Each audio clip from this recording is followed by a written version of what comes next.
ನಮಸ್ಕಾರ ವೀಕ್ಷಕರೇ. ಕರ್ನಾಟಕ ರಾಜಕೀಯದಲ್ಲಿ ಮತ್ತೊಮ್ಮೆ ಭಾರಿ ಚರ್ಚೆಗೆ ಕಾರಣವಾಗಿರುವ ವಿಷಯ ಎಂದರೆ ಬಿಡದಿ ಟೌನ್ಶಿಪ್ ಯೋಜನೆ.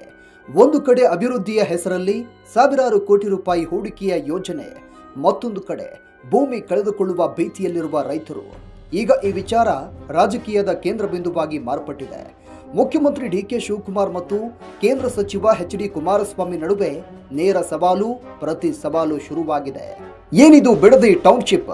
ಬೆಂಗಳೂರು ನಗರ ವೇಗವಾಗಿ ಬೆಳೀತಾ ಇರುವ ಹಿನ್ನೆಲೆ ನಗರದ ಮೇಲಿನ ಒತ್ತಡ ಕಡಿಮೆ ಮಾಡಲು ಉಪನಗರಗಳ ಅಭಿವೃದ್ಧಿ ಮಾಡುವ ಉದ್ದೇಶದಿಂದ ಬಿಡದಿ ಸುತ್ತಮುತ್ತ ಸ್ಯಾಟಲೈಟ್ ಟೌನ್ಶಿಪ್ ಯೋಜನೆ ರೂಪಿಸಲಾಯಿತು.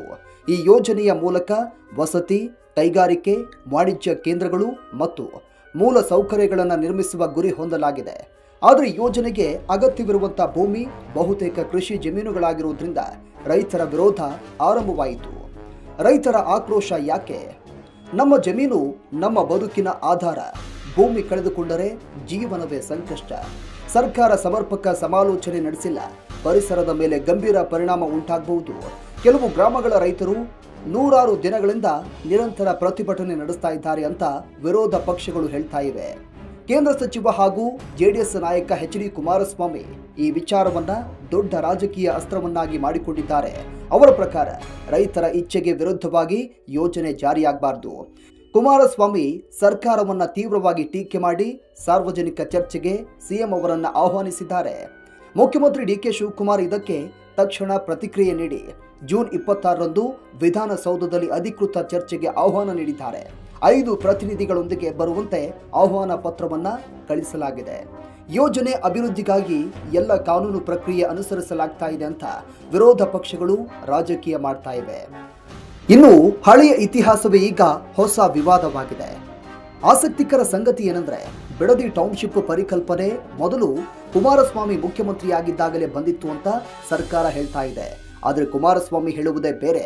ಅವರ ಪ್ರಕಾರ ನಾನು ಯೋಜನೆ ರೂಪಿಸಿದ್ದೆ, ಆದರೆ ರೈತರ ವಿರೋಧ ಕಂಡ ಬಳಿಕ ಮುಂದುವರಿಸಲಿಲ್ಲ.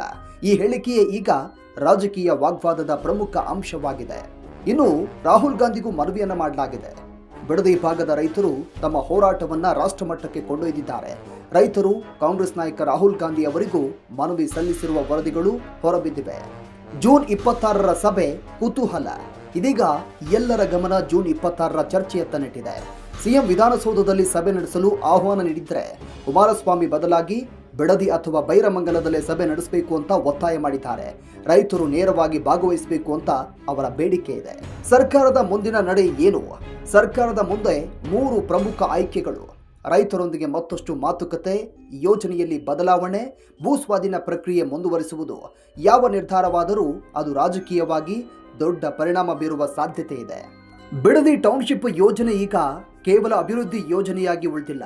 ಇದು ರೈತರ ಹೋರಾಟ, ರಾಜಕೀಯ ಪ್ರತಿಷ್ಠೆ ಮತ್ತು ಭವಿಷ್ಯದ ಚುನಾವಣಾ ಲೆಕ್ಕಾಚಾರಗಳ ಸಂಕೇತವಾಗಿ ಬದಲಾಗಿದೆ. ಜೂನ್ 26ರ ಸಭೆ ಮತ್ತು ಮುಂದಿನ ಬೆಳವಣಿಗೆಗಳು ಈ ವಿವಾದದ ದಿಕ್ಕನ್ನ ನಿರ್ಧಾರ ಮಾಡಲಿವೆ.